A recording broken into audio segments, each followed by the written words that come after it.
Ang programang ito ay rated SPG. Striktong patnubay at gabay ng magulang ang kailangan. Maaaring may masiselang tema, lengguwahe, karahasan, sexual, horror o droga na hindi angkop sa mga bata. Galing sa stasyon na. Hindi ka na ba yun? Narito na nga ang ating pagkatutukan ngayong Lunes sa abot kamay na pangarap. Hindi nga nagtagumpay itong pangalawang pagtakasana dito ni Lynette dahil sa nahuli at nahilo nga ito. At nalaman ni Lynette na nagawa palang ipinagpalit ni Carlos ang kanyang pagkain sa kinain dito ni Carlos dahil kitang-kita pala ni Carlos kung ano ang nilagay dito ni Lynette sa pagkain nito na sleeping pills pala. At dito nga nahalata ni Carlos na may pinaplano pala itong si Lynette. At dito na nga ngayon na mas malala na ang mararanasan ni Lynette dito kay Carlos dahil sa pagkakataong ito, hindi na nga daw maniniwala itong si Carlos dito kay Lynette. Kaya nagawa niyang itali mula kamay hanggang paa at iba pang katawan dito ni Lynette.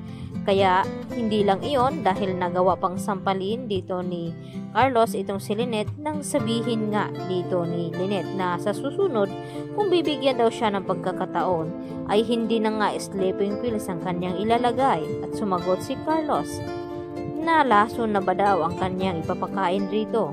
At dito nga na sinabi ni Lynette na hindi pa nga raw iyon sapat dahil masamang tao nga itong si Carlos at nagsisisi ito na kung bakit napakasalan pa niya itong si Carlos dahil simula daw na mag-asawa sila ay nagiging kalbaryo na nga itong buhay ni Lynette dahil sa nagawa nga daw niyang magiging sunod-sunuran dito kay Carlos at sinunod ang lahat ng gusto nito upang maayos ang kanilang pagsasama.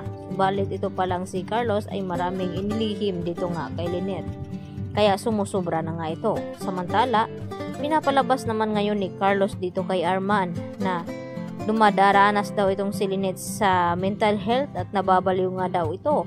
Kaya kung ano-ano daw ang mga pinagsasabi dito ni Lynette dahil umatake na naman daw ang sakit nito.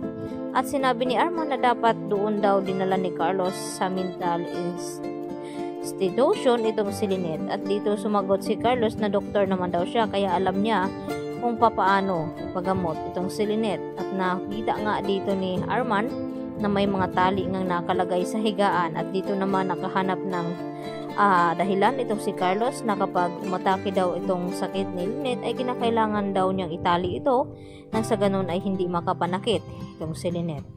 Samantala, nalaman na nga ngayon ni Harry kung saan nakatira itong si Carlos at Lynette dahil sa kanyang lolo na tumawag daw dito kay Harry at ipinaalam na naibinta na nga daw nila itong properties na nasa San Rafael. At dito nga na sinabi ng matandang ito na kung gusto niya ay puntahan itong si Carlos doon upang makausap at makita at upang makumpirma din dito ni Harry kung ano nga ba ang totoong nangyari dito nga kay Lynette. Kaya agad na pinuntahan ni Harry itong lugar. Subalit nang nasa kalsada na ito ay napansin ni Harry na tila may sumusunod nga sa kanya at ito na nga ang sinasakyan dito ni Doc Lindon at si Regan. At hindi naman napansin ni Harry na nasa likuran pala itong si Annalyn at nakukulitan itong si Harry dito kay Regan. Kaya nagawa naman niyang mailigaw ang sasakyan niya nang sa ganon hindi siya masundan dito nila Doc Lindon at Annalyn.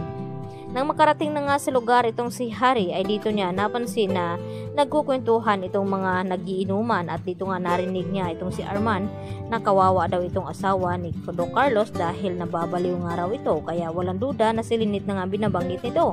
Kaya agad na pinuntahan ni Harry ang bahay na sinasabi nga dito ng kanyang lolo at dito niya narinig na may kumalabog sa itaas at sinabi ni Harry na baka si Tita Lynette na nga yun. At walang duda nang mapagbuksan nga ni Harry ang pintuan ay nakita niya ang kalunos-lunos na dinanas dito ni Lynette na kung paano siya itinali at pinahirapan nga dito ni Doc Carlos.